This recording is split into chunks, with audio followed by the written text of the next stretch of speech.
As someone who has installed, serviced, and designed hundreds of air conditioning systems across London and Hertfordshire, I can tell you location matters more than most people think.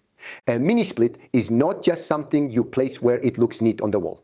The location affects comfort, noise, efficiency, drainage, future servicing, and how reliable the system is when the weather is at its worst. In this video, I'll show you the main things I recommend checking before choosing the indoor unit position. Get the location right, and the system can feel quiet, powerful, and easy to live with.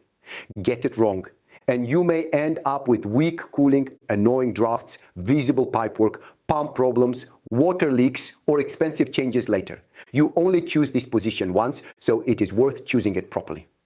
Number 1, choose an external wall where possible. The first location I usually recommend considering is an external wall. It is not always possible, but it is often the simplest and most reliable option.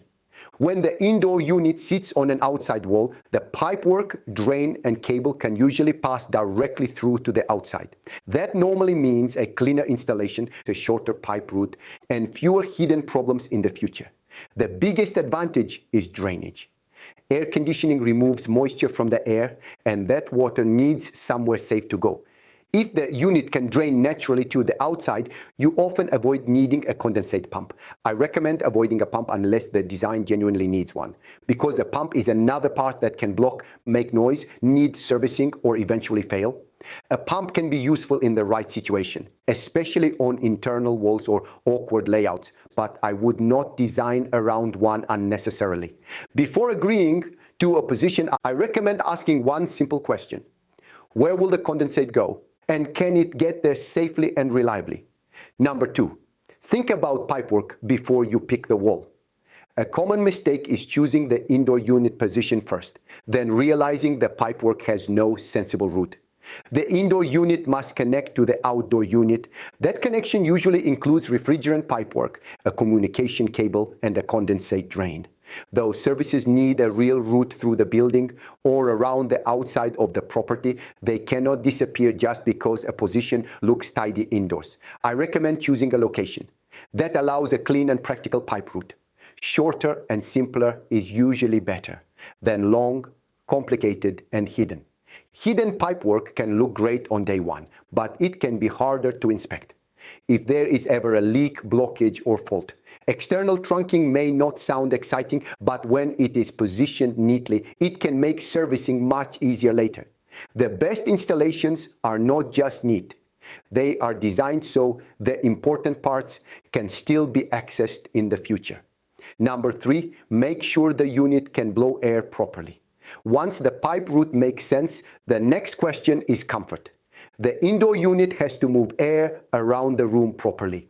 If it cannot distribute air well, the system may be installed correctly, but still feel disappointing to use. I recommend thinking about the shape of the room. A long, narrow room may need air blown along the length. A square room may work better with a more central wall position. An open plan kitchen extension needs different thinking from a small bedroom or office. The goal is not just to cool the wall near the unit, the goal is to move air through the space, so the whole room feels more even. A unit hidden in a corner can look discreet, but it may cool one area too much while the far side stays warm. A better airflow position may be slightly more visible, but it often gives far better results.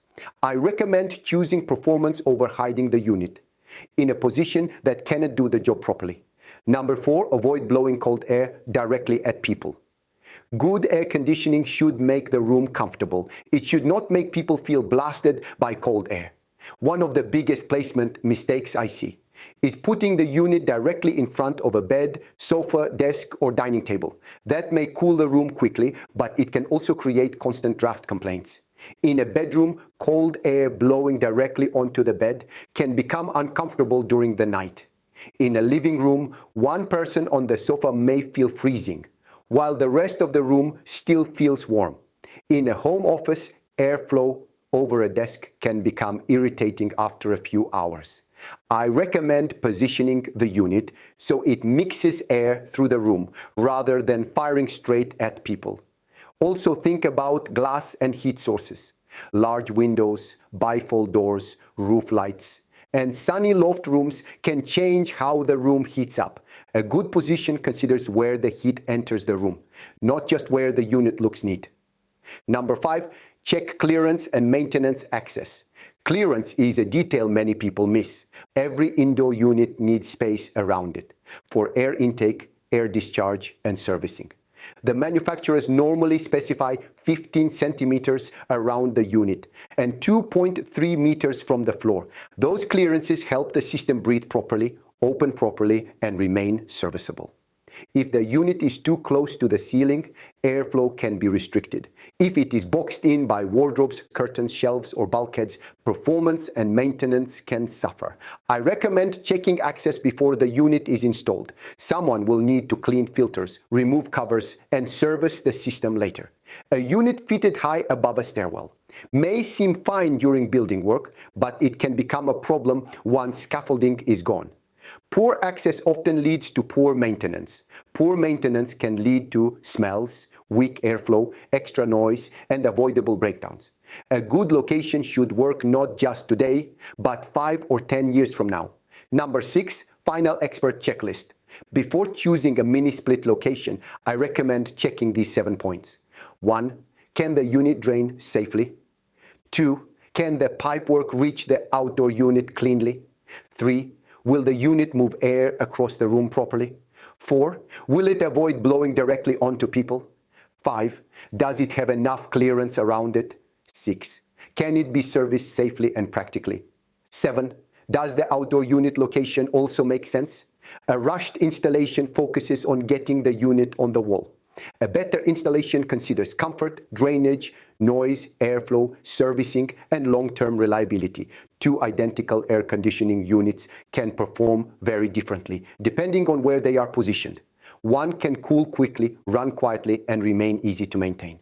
The other can feel drafty, look messy, and cause frustration for years. I recommend choosing the location with the same care as the brand and system size. Mini-split location matters because air conditioning is not just a product. It is a system designed around your home, your layout, and the way you actually use the room. Tap the link in the description now to arrange a high-quality air conditioning quote. We will help you choose a system that is efficient, reliable, properly positioned, and suited to your home.